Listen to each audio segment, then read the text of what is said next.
evidence-based mental health Google Hangout.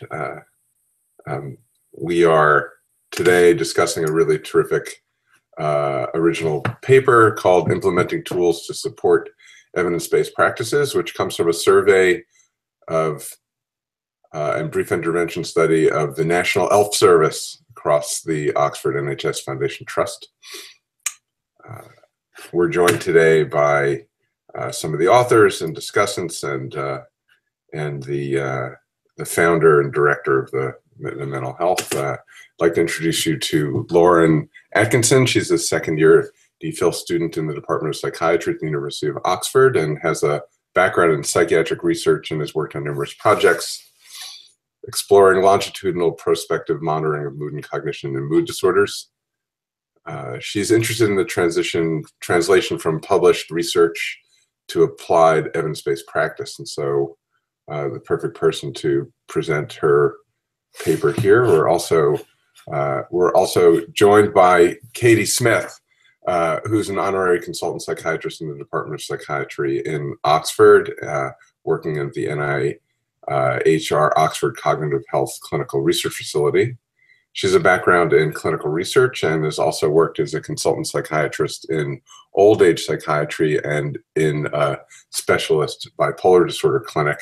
Her interests are advanced evidence synthesis and evidence-based practice, and she's been coordinating and writing regular articles for the journal BJS Advances, summarizing and evaluating recent Cochrane systematic reviews and putting these into a practical context for busy clinicians to incorporate into their clinical practice. We're really grateful to have her.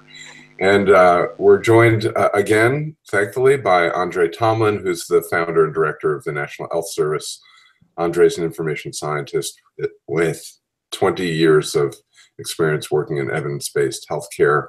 He's driving force behind the National ELF Service, a series of health evidence blog designed to help professionals keep up to date with simple, clear, and engaging summaries of evidence-based practices. We're also joined by Andrea Cipriani, who's the editor-in-chief of Evidence-Based Mental Health, and I'm Michael Ostacher, joining you from Stanford University in California. So, Lauren, why don't we begin? You have a presentation about your paper to start with. I want to remind people that they can follow us on Twitter, and if you use the hashtag EBMHchat, EBMHCHHE, EBMHCHAT, you'll be able to send questions to our discussants, and hopefully we'll have a chance to get to them while we're online. So why don't we get started with the presentation? Okay. And anyone feel free to chip in during the time that I'm presenting. So I know there's some background to the National ELF Service and the relationship with Oxford Health NHS Trust.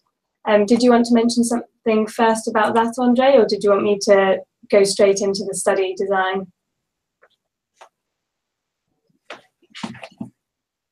Please go ahead. Okay, yeah, that's fine. So just to give you a brief background, in Oxford Health Foundation Trust, there are 5 community adult mental health teams and 2 early intervention services that we try to implement the National ELF Service into. The subscription to the National ELF Service started in April 2015, you can see here from the timeline. But actually, the service was never promoted to any of the staff and the teams that worked there. So there weren't many users of the system. Now, in the Oxford Health Foundation Trust, there are a number of researchers who work within the clinical teams, and their main role is to implement research, motivate clinicians to let patients know about research opportunities that come along, and also to keep clinicians up to date and what's happening.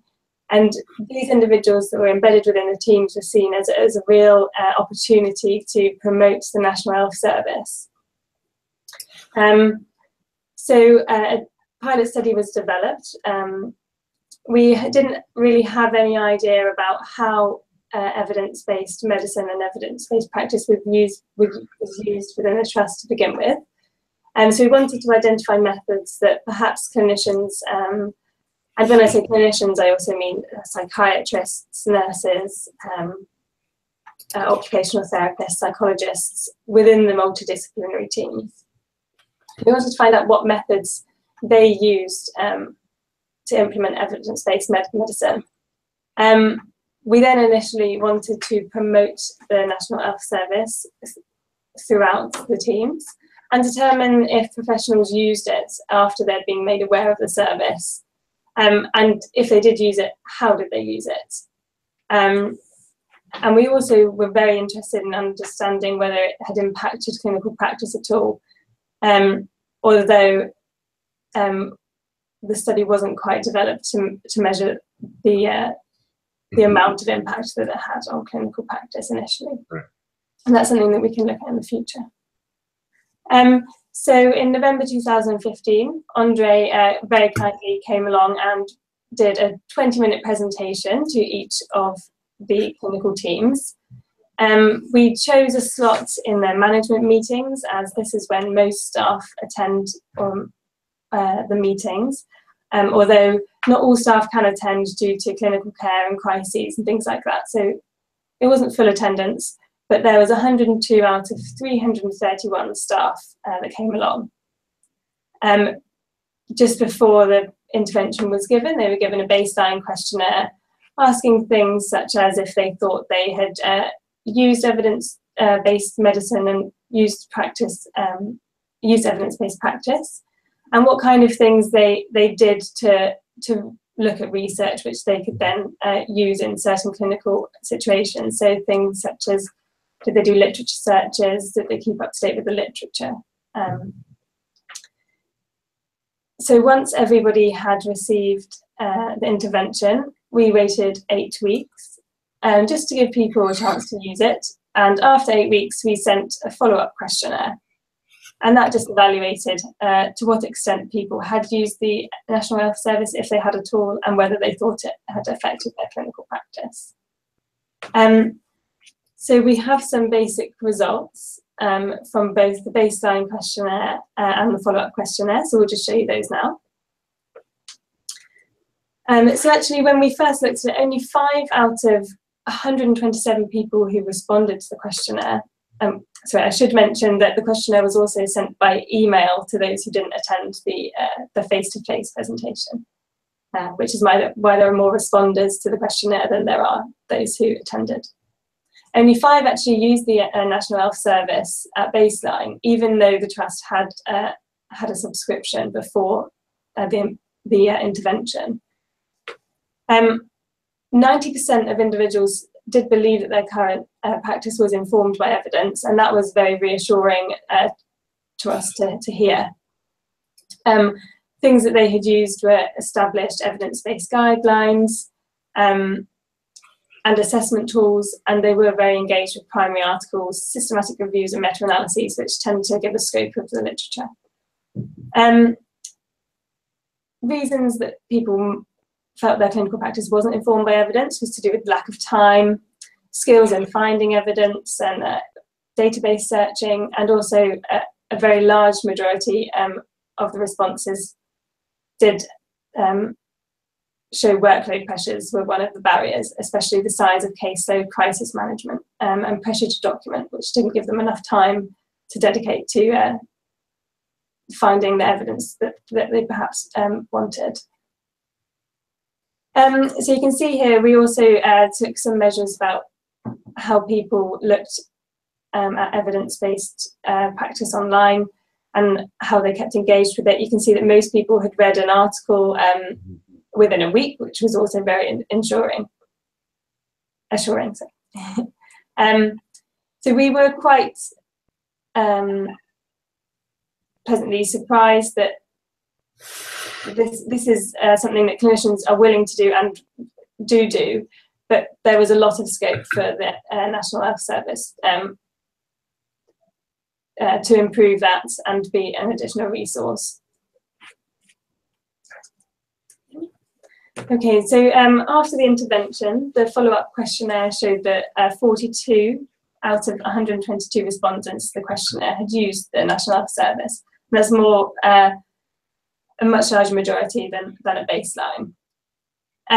29 of the users felt that the service had influenced their practice, and this was very important. And they actually picked out specific clinical instances where they had used evidence that they had found on the National Health Service, and particularly on the mental health, that had helped them answer questions.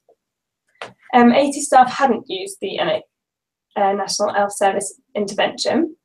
This was because there were a lot of new starters in teams, and it did seem that the people hadn't been made aware that it was available, even though they'd come into teams after the intervention.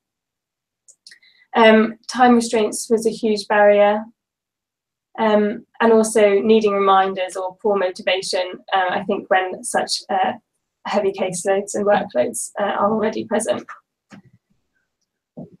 And I've just included some comments, which you can see here from clinicians. We had some free text answers to the questionnaires, and I think they're very good comments that are quite positive about the National Health Service. And from those that we asked, they actually said that they would use it in the future, even if they hadn't already used it to answer questions. Right. So they could see the value in the tool. Yeah. Okay, so that's all I have for the presentation at the moment, and I don't know if you want to open up discussion. Yeah. Andrea, you've built this remarkable platform. So why don't I ask you if you can sort of lay out how you'd like this discussion to go? Thank you, Michael. Yeah, I should say I'm losing my voice a little bit, so I hope you can understand me okay. I was in Blackpool last night for the National Mental Health Awards, so I spent quite a lot of the evening whooping because people were getting very excited. First of all, it's brilliant to see a presentation with so many elves in it. It's not something you see every day, so that's lovely. Yeah. Thank you very much for that. This is a really interesting project for us because this is the first proper evaluation of the website that we've done, and it was great to do it in Oxford. So that was where I was introduced to mental health back in the late 90s, and I worked at the university for a few years, and then we spun out a company from Oxford, and so in many ways this was kind of going back to my roots and working with the clinical teams there. So it was a really good project to do, really enjoyed it. There's something about how representative Oxford is of the wider mental health professional population that I think would be interesting. And there's something about how representative the people who responded to the survey were. I don't really recognise that engagement with research that you presented there in the paper. In my experience, mental health professionals don't generally read a paper every week. Certainly the nurses and social workers and OTs and psychologists and people that I speak to, people that I know on Twitter, and those are people who are relatively motivated to keep up to date with the latest evidence. So for me, the most interesting discussion that we could have here today is about the broader picture, which is that we still have a 10 to 15 year gap between research and practice in health. Most medical research is written by researchers for other researchers. It's still very inaccessible for frontline practitioners. It's often irrelevant to patients and the questions that are asked in mental health. There's a real mismatch between the questions that are important in mental health and those that are being answered by research. And obviously, through John O'Needers and Ben Goldacre, we know that most of research is unreliable, and there's a huge amount that's unpublished, and there's all sorts of issues there.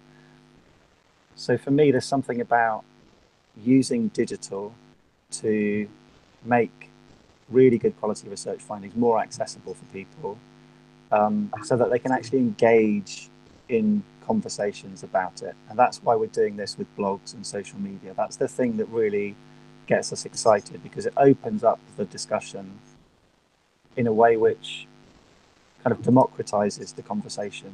So, Twitter is a very democratic space. If you start a mental health conversation about research on Twitter, Right. you get everyone involved in that. It's not just siloed as you know, the mental health community often still is through journals and conferences. You really get everybody talking about it. And that's the thing that's been most successful about the site, is we've blogged about research, and the researchers get really excited because we've blogged about their research. Right. And then other researchers get excited, but then patients and clinicians and policymakers get involved in the conversation. And that's a very different conversation to the one that the researchers are used to having at events and in the, you know, publications where they publish that work. So for me, that's the exciting part of what we're doing. The findings of this particular study were kind of encouraging, but obviously, you know, not massively impressive.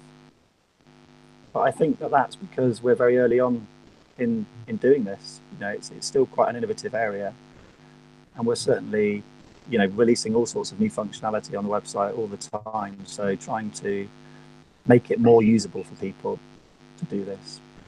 Yeah. So yeah, that's my comment so far. Yeah. Well, you've laid out a broad field and a lot of different questions and perspectives that we could address during this. I'm interested in your. I hope you're not being modest, but you say the results are not impressive. So what about what you're seeing doesn't feel impressive to you? Well, it felt, when I went to do those meetings around the trust, yeah, in November, it felt like presenting evidence-based blogs to those clinical teams wasn't the most exciting message that they'd had in their team meetings for the last 6 months. It was hard going. And that's the message that I often get. You know, when I go to conferences and I'm the guy that's presenting the research and trying to close the gap between research and practice, that's not a sexy talk for frontline practitioners. I see. I don't do that talk anymore, actually. The talk that I do is the blogging, social media, podcasting. It's the technology talk. That's the way to open doors and get the conversations going, talking about the tech. So yeah, it just felt hard to try and sell it to them. And I suppose the usage that we had of the system during that 8-week period was relatively small.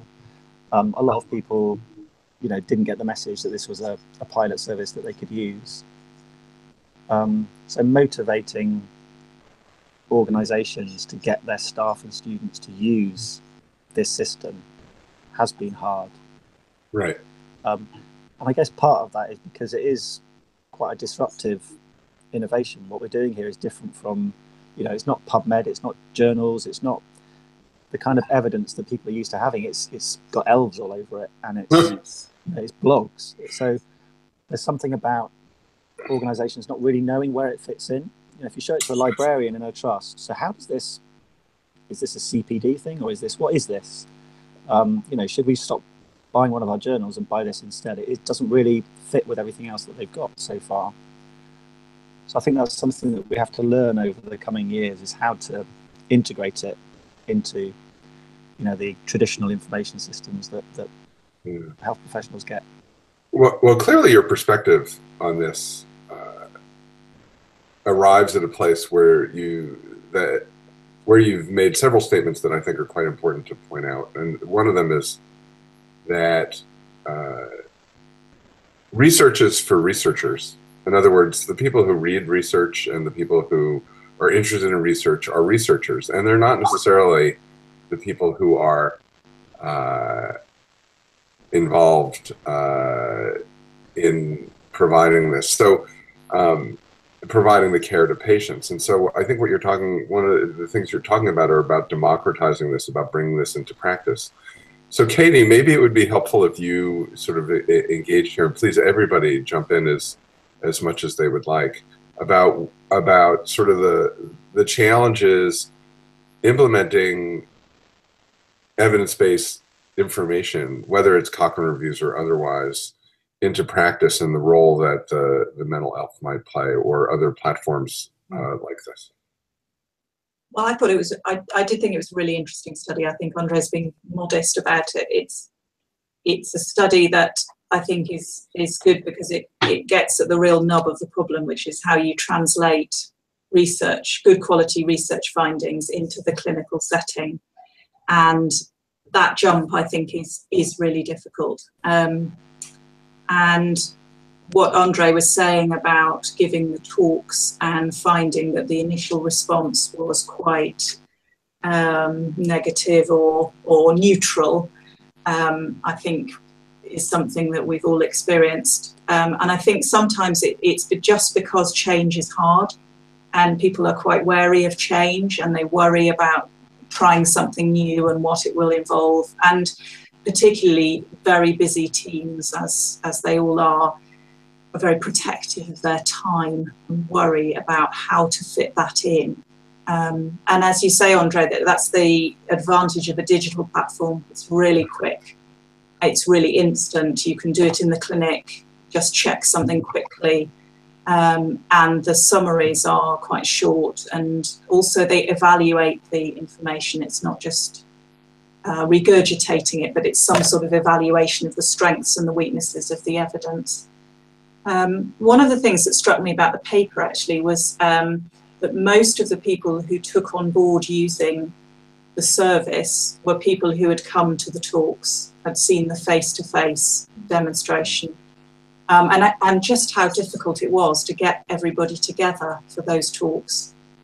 Because teams now are so geographically separated, they're often in different bases, maybe 24-hour service or extended hours, they're not all there. Huge turnover of staff, so lots of new starters.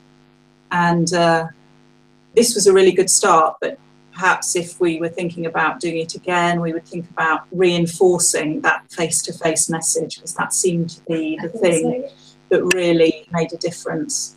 And I wondered a little bit about the role of the research assistants and how much they could be active in reinforcing the ease of use and this is how you do it, and perhaps taking some clinical cases that the team's been talking about and saying, let's just quickly look up and see if there's any evidence or anything that we could do, that we could look up to decide which way we should go. Is there evidence for CBT and bipolar disorder, or should we not be thinking about that?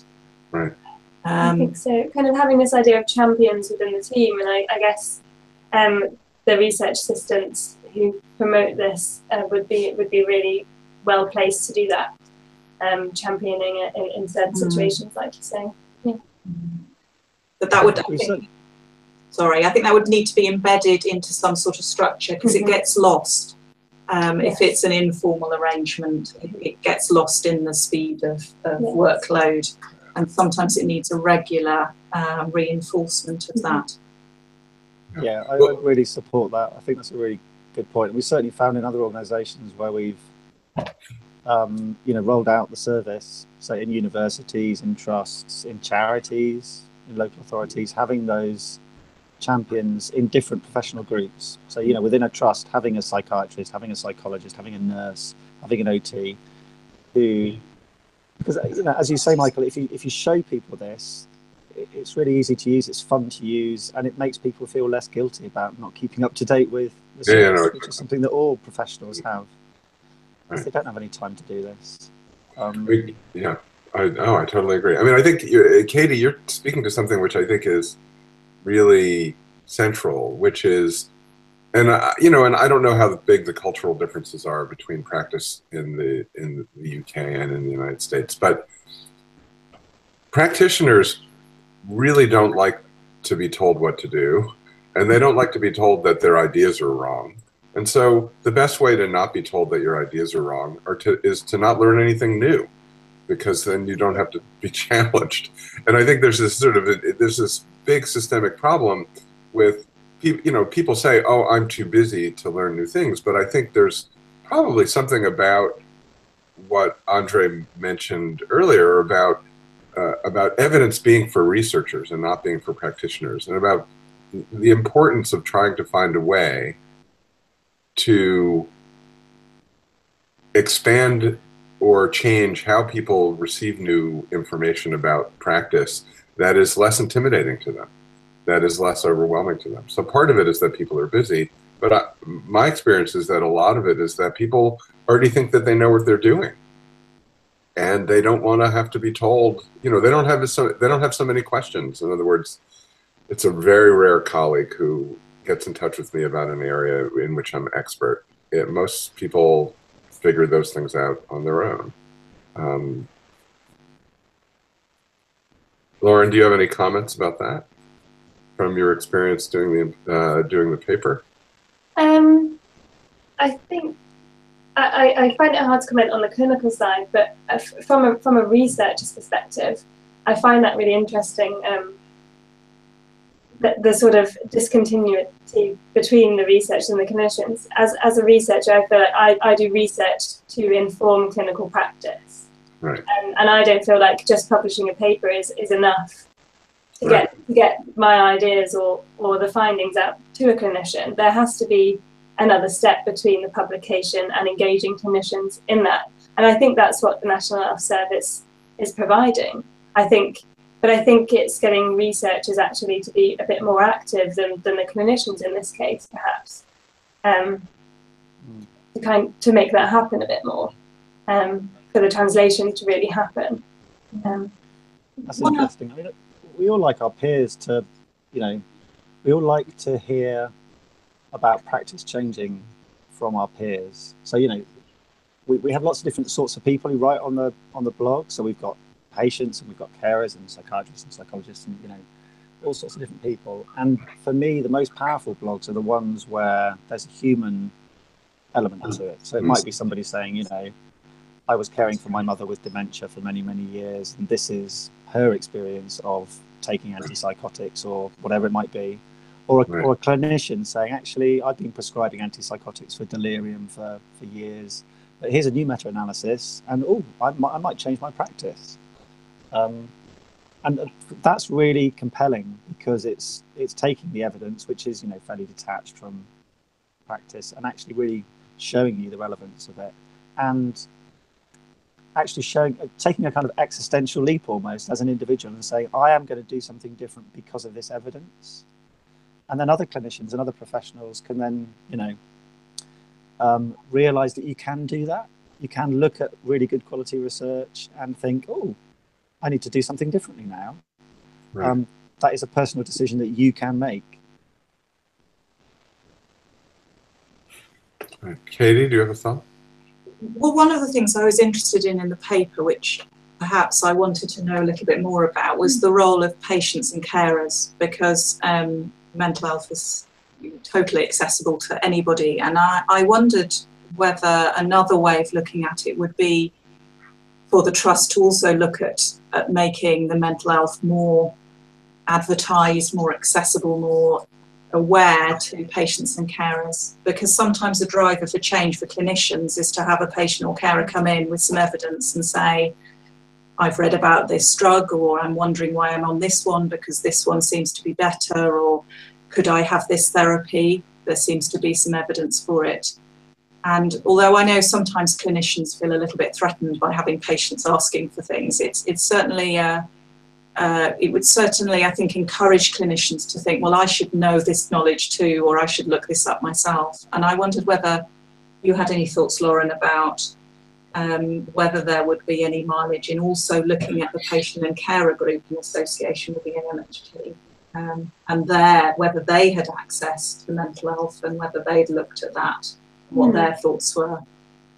Yeah, I'll actually draw from some previous work. Actually, I've previously rolled out a service called True Colours in the same team in Oxford Health, and we found it quite difficult to, I think because of time constraints, to get clinicians to really engage with the digital side, to sign patients up. But when patients... I was going to interrupt you just for a sec. Can you talk about True Colours just for a little bit? Yes, I can, of course. Yeah. Maybe explain that a little bit. Okay, yeah. It's an online system. It's a self-monitoring system for patients, and they can log on and answer questionnaires about certain symptoms.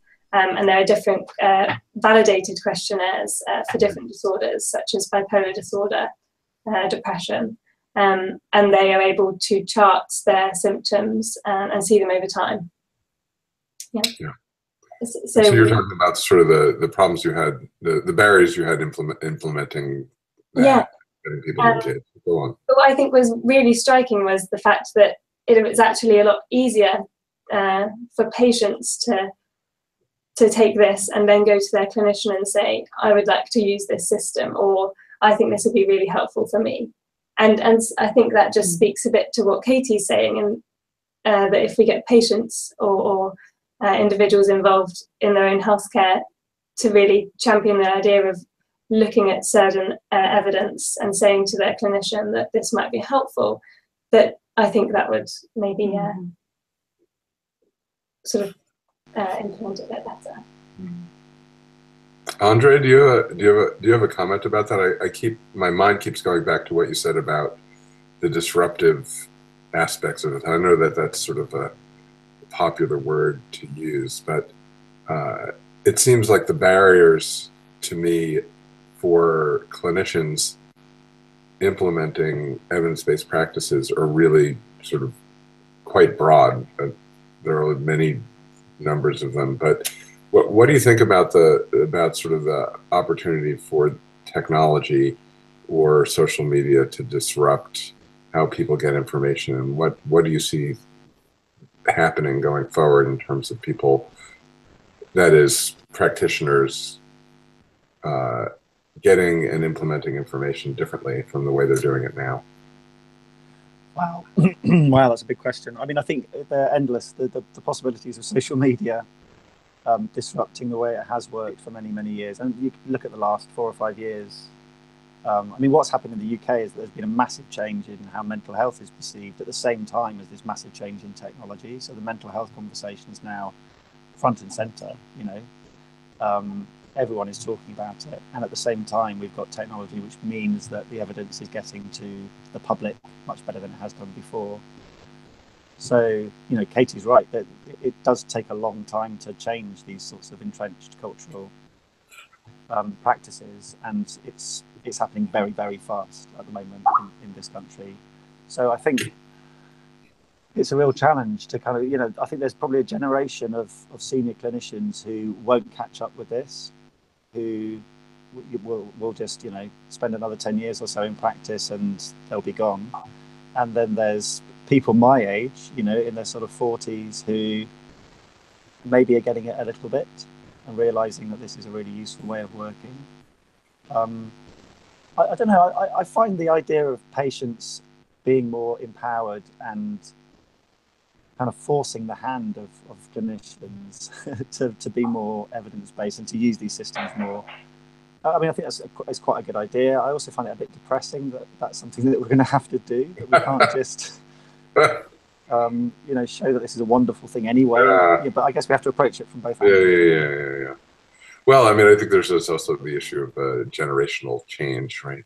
So, I mean, I joke when, you know, I became the digital content editor for the journal because I was the only one with a Twitter account and live in Silicon Valley. I mean, it's not completely true. I mean, I have an interest in the area, but I think it's, you know, that people don't necessarily engage in social media, especially younger people, in the same way, and that the people who do are a certain population. But my guess is that the shift will be greater over time, and that people who are in training now are in a different place from the way they were before. Lauren, I'm struck by one of your slides, the one where you had put comments that people had written in free text, right? Yeah. And one of the comments was, it's so much easier to get information from this than it is. Much more diverse platform than Medline or PsycInfo. Better for all mental health professionals, not just doctors. Mm-hmm. And I know that that's just a single person user's comment, but I think that it is, I think it says something really quite important about the possibilities for the platform, because I mean, the UK is much farther ahead in terms of evidence and dissemination of evidence in psychiatry, at least from my perspective. You have NICE, Cochrane is really involved, not just with the reviews, but in other ways. They're very busy on social media. They do conferences. And in the United States, it's sort of less so, and that people have large national organizations, large organizations that are available to people that people get information for them to use to implement with their patients. And so it seems to me that the time is really ripe for having something like the mental health, which translates things between researchers, clinicians, patients, families, other interest groups together in a way that I think is very usable. Lauren, do you have a comment? Yeah. I think so. I think in such sort of multidisciplinary teams, you know, not everyone has the same training. Not everyone knows how to search, you know, Medline or PsycInfo. Not everyone knows how to critically appraise the evidence. And I think the fact that the National Health Service and the mental health is really kind of breaking down those barriers. It's saying, here is the evidence that we found that's important from this huge database of research and that's potentially relevant to you. And we're giving you the most important facts and also highlighting some of the limitations, and then people don't have to go through the whole process of critically appraising so much evidence to get to what they want.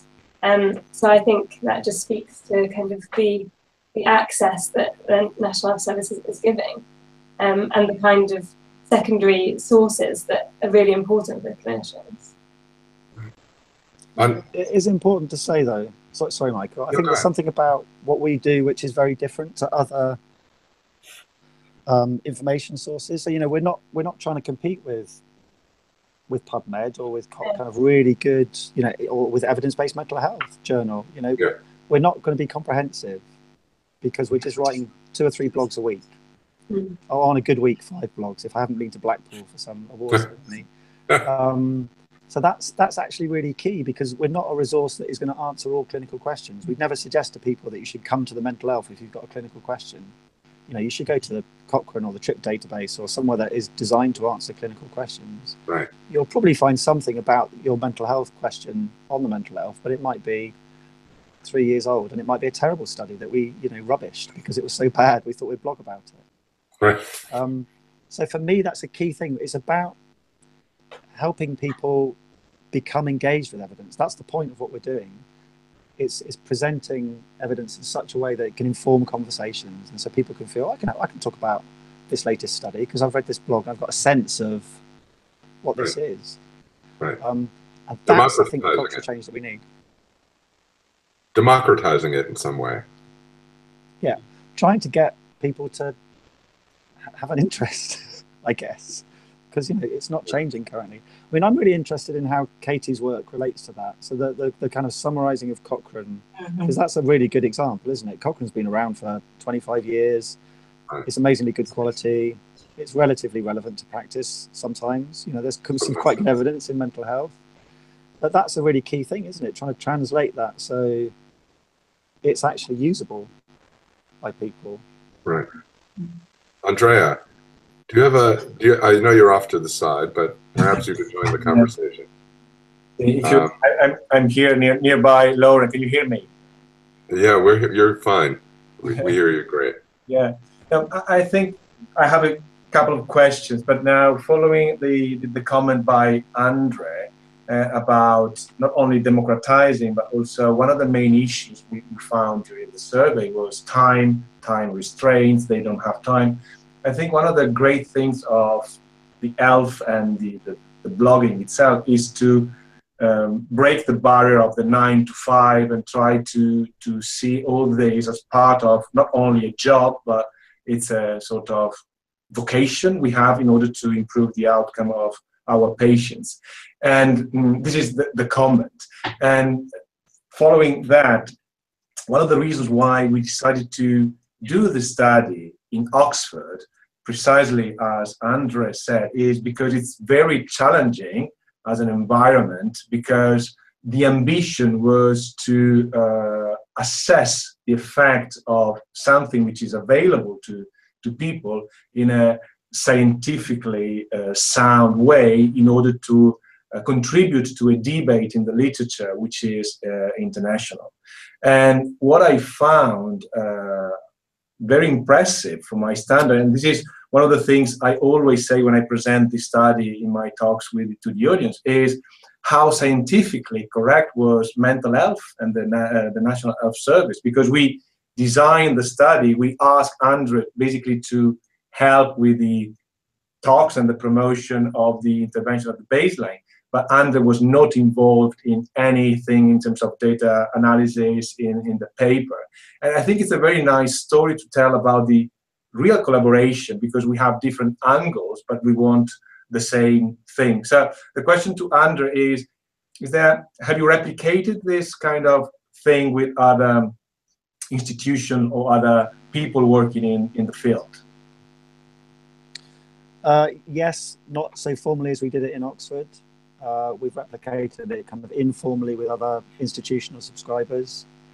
And we've done it differently in different organizations. So, you know, the way we work with universities is quite different. We work with, you know, master's students. We go into journal clubs. It's much more interactive on a more regular basis. And, you know, they're sat there listening to me bang on about blogs and Twitter, and they have to sign up, you know, because their lecturer tells them to. So it's a slightly different scenario. But, yeah, I mean, I think ultimately, obviously, we'd like to test what we're doing as an intervention in a randomized way and look at, you know, much more significant outcomes like improving, you know, the care of patients. But, you know, that's a big undertaking for a project like us, you know, with the resources that we've got. Excellent.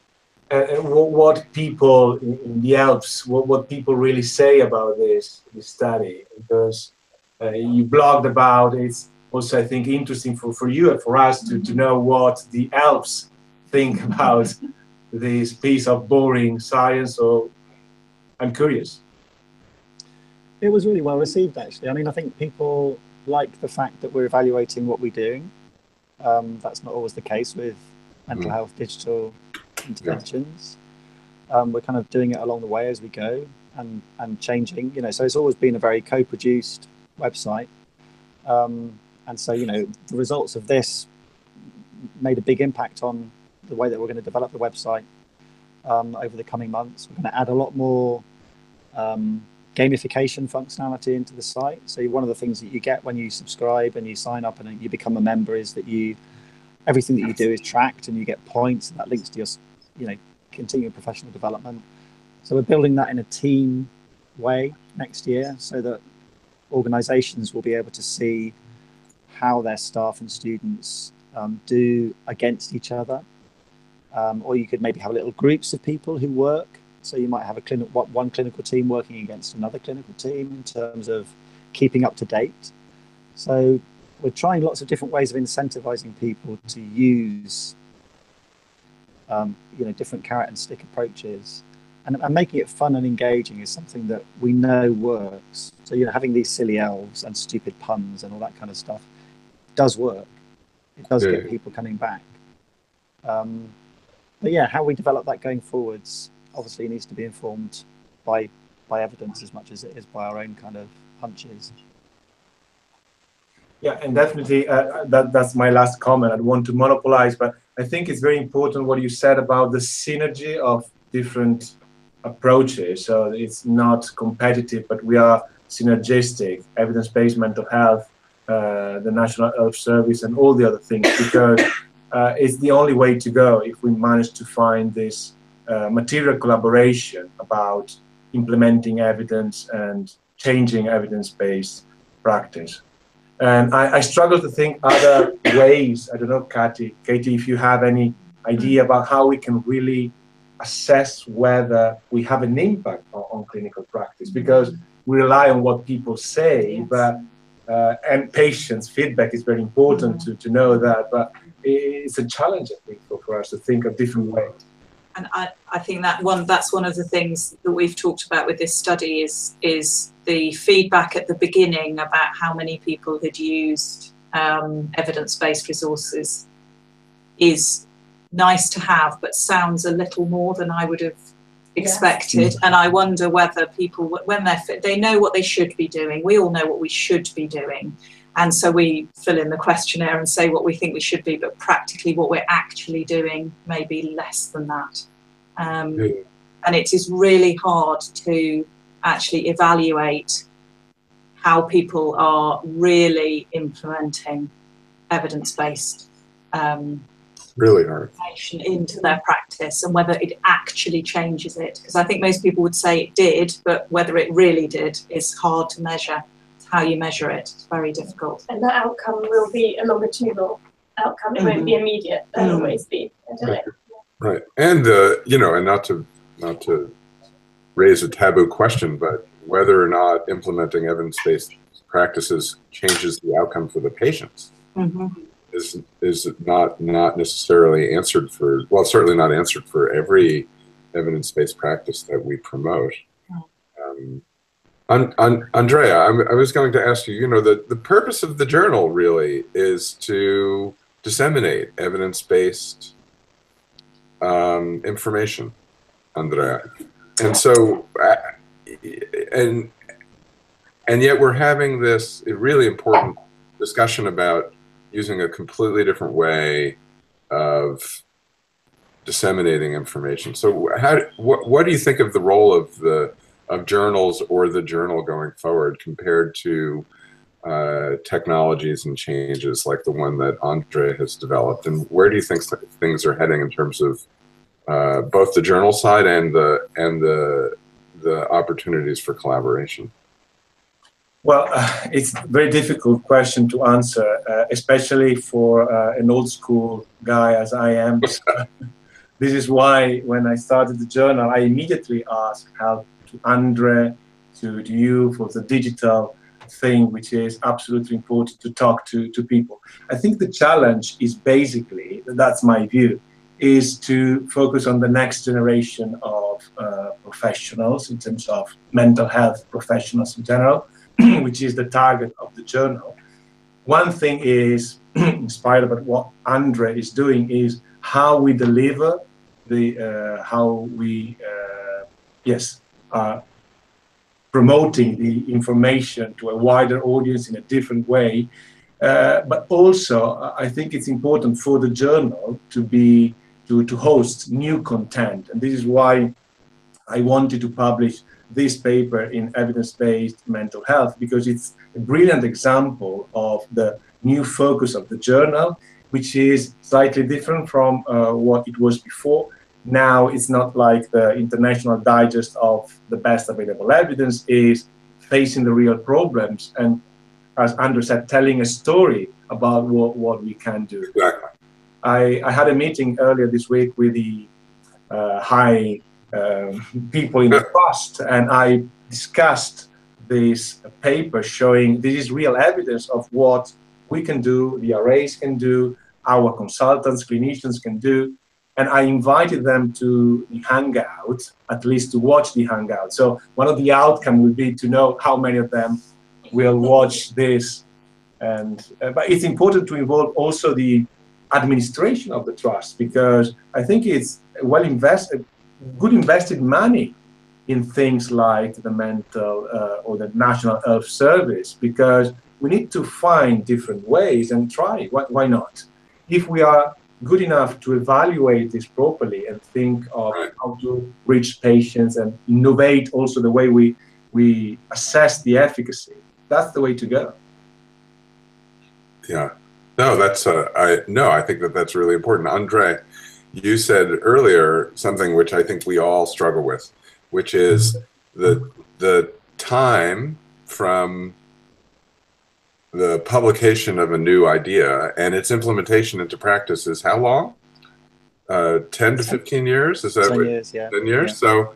So like I think what we're all doing is trying to sort of make that translation more rapid. I read a tweet yesterday from somebody that I follow who's out here in drug development, and he tweeted a comment from somebody who's at a large pharmaceutical company who said, we want to decrease the time from drug development to market from 5 years to 1 year.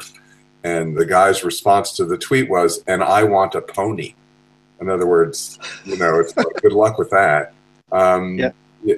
But I think that it's really important that what we're doing here, that these kind of efforts that you are making and the kind of studies that that the journal is publishing that Lauren, the work that you did is really important, because I think it's important that we try to make the time from the publication of new information to its implementation in actual patients has to be shorter. We can't wait 15 years to change how we practice. Yeah, absolutely. And we also need to make it easier for people to use the evidence. You know, when I started working in evidence-based practice 20 years ago, was, you know, we're drowning in evidence and it's all really terrible quality, which was true. You know, early days of the Cochrane Library. Now we are drowning in really good quality evidence often, but it's still really impossible to use it. You know, I think evidence-based practice hasn't solved that problem. It hasn't made it easier for people to answer their questions quickly with reliable evidence. And I think that the publishers and the journals and, you know, organizations like Cochrane have to bear some of the blame for that, because the systems that have been, you know, NICE guidance, how long does it take for NICE guidance to get updated? How long does it take for a systematic review to be updated and published? You know, it's out of date before it's published. We're supposed to be solving that problem. So, yeah, I think there is, to answer your question about journals and how they need to evolve, I think that's a really interesting question, because in my experience, working with mental health journal editors, and I work with a few, they're generally signed up to this, but their innovation gets blocked by the organisations that publish. And that isn't always the case, but it's the case quite a lot in mental health and healthcare more broadly, I think. The system needs to be disrupted a lot more. We got a comment from from somebody tweeting from the Patient Experience Library. I don't know if any of you are familiar with it, but it's a link to a blog on the NIHR blog from Leslie Y, who writes, researchers, to make an impact, write less and talk more. And I think that's in some ways, you know, something that we're talking about. So do you have a comment about that? Or is it really just in keeping with what we're already saying? I think there's definitely something about engaging with a broader audience. You know, the people that do engage with the public in conversations about their research, and do much more accessible research. And the great thing about accessible research is that it's accessible to the general public, but it's also accessible to professionals. You know, they like accessible too. They'd like clearly written work as well. So there's something about the responsibility of people to engage with the public. I think that's something that most researchers have, to communicate their work to the world, but maybe not everyone as much as they need it. Right. Katie, do you have a comment about that, since your experience is in trying to translate sort of maybe a bit more obscure information into something that's more digestible and palatable to the people who have to implement it? The articles that I've done for BJS Advances are slightly different to the mental health ones. They're aimed mainly at consultants, at CPD, and digesting, I suppose, the nub of the Cochrane review. But we also try to do a little bit of teaching on the way, explaining some of the terms, explaining why the Cochrane reviewers use particular tools to analyse the data, just trying to perhaps break down some of the barriers that I think many doctors still feel about interpreting evidence-based medicine and why the statistics have been used and that sort of thing. And we also try to put it very much in a clinical context with a sort of take-home message at the end. You know, so in the clinic, when you're faced with this is what the evidence says, or quite often, this is what the evidence does not say, or we can't answer this question because we have not yet got the evidence. And that was obviously very often the answer. So it was very much focused, the work that I did, towards doctors, which is obviously different from the sort of more multidisciplinary approach. Although non-medics do read BJS Advances, it's mainly for doctors. And just trying to make it less frightening and less imposing and more digestible, much shorter. And also to try and evaluate it and show that that people shouldn't just assume it's all correct, you know, that there are different ways of interpreting data and that sort of thing. Well, I mean, I think that the Cochrane reviews are important. I mean, you have to speak the language of Cochrane to read even the summary, right? So what does it mean to have low quality evidence or very low quality evidence? I mean, what does it mean that there's bias? You have to have that understanding, and that's not necessarily directly clinically translatable for people. So it's important to do that. And it can perhaps be a little off-putting if you're not comfortable with the language. It puts you off reading the whole review, even because. No, exactly. And André, you were saying. Well, I think you have to know your audience. That blog that you mentioned earlier from Leslie Y, which I remember reading a few months ago when she wrote it, is really interesting because it talks about researchers and commissioners, and it talks about the kind of cultural. You know, it's all about. These are very different people here. Communicating research to commissioners, you know, that's hard. And that was a really interesting project that she did in Bristol because they embedded researchers within commissioning teams and vice versa.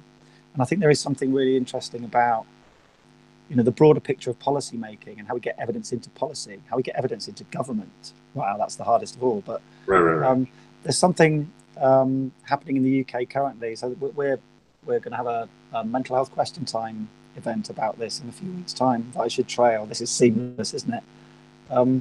So at UCL on November the 29th, we're going to have a public discussion about mental health policy and whether we can actually inform it with evidence. How can we make policy making evidence-based? How can we try and close that gap, which is a personality gap, you know, a chasm between people that make policy and have no interest whatsoever in the stuff that us researchers like. So yeah, that's something to look out for, 29th of November. Yeah, there's another thing I wanted to say about why I think mental health is innovative. It's not just the democratization in terms of having access to the evidence or the language, is basically also what Katie's experience and all the clinicians involved in research show, is that you have to do it yourself.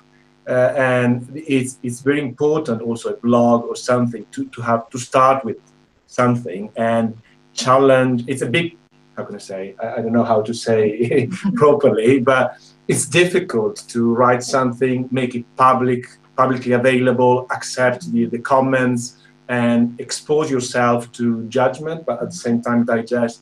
So often with my students or also PhD students, I recommend to write a blog for the mental health, for instance, for nurses or not only for medics, because it's a very good starting point to also taste how interesting it can be as an experience and how different you are afterwards. It's a really good, I totally agree, Andrea. And I think for me, that's the kind of pinnacle of evidence-based work, is to write a blog, you know. So it might be that following mental health on Twitter is the sort of smallest thing that you can do.